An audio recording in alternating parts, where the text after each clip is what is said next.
എല്ലായിടത്തും കാണും.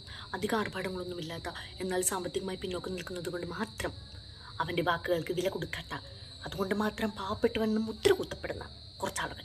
അവരെന്തെങ്കിലും ഒരു പരിപാടിക്ക് പോയാൽ ഈ ബാക്കി കുറച്ച് മാമന്മാരും മാമികളും നാട്ടുകാരും വീട്ടുകാരും എല്ലാം ഉറ്റുനോക്കിക്കൊണ്ടിരിക്കുന്നത് എന്താണെന്ന് വെച്ചാൽ രക്ഷപ്പെടാത്ത ഈ കഥ ഇവർ ചോദിക്കുമ്പോൾ നമ്മൾ കരുതും നമ്മളോടുള്ള സ്നേഹം കൊണ്ടും സിമ്പതി കൊണ്ടും അനുകമ്പ കൊണ്ടുമെല്ലാമാണെന്ന്. പക്ഷേ ഇതൊന്നുമല്ല യാഥാർത്ഥ്യം.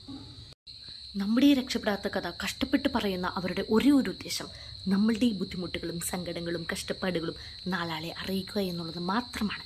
മറ്റുള്ളവരുടെ മുമ്പിൽ അവർ കാണിക്കുന്ന സിമ്പതി, അനുകമ്പ, ഇതെല്ലാം നാലാളെ അവർ അറിയിക്കാൻ വേണ്ടി കാണിക്കുന്ന പെടാപ്പാടാണ്.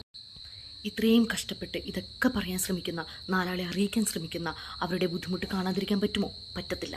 അതുകൊണ്ട് അവരോട് നമുക്ക് വേണ്ടത് വെറും വെറും പുച്ഛമാണ്. പുച്ഛത്തോട് പുച്ഛം. പുച്ഛം പുച്ഛം പുച്ഛം മാത്രം.